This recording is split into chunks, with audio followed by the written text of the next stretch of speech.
So what about blood lipids?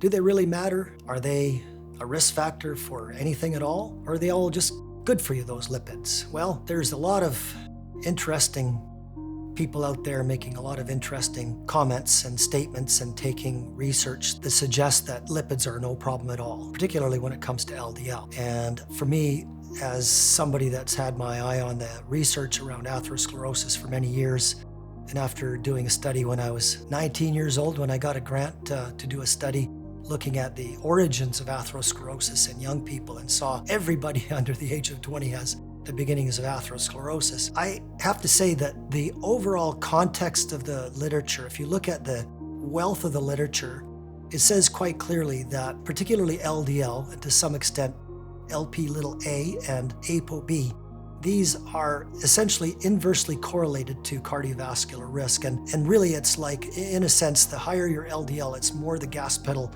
is down on the rate of development of atherosclerosis overall. Are there other things to consider? Of course there are. There's other factors. For instance, insulin resistance and inflammation, and all of these things are important. But realistically, as an overall admonition, I'd say that the scientific literature suggests quite strongly that individuals with elevated LDL,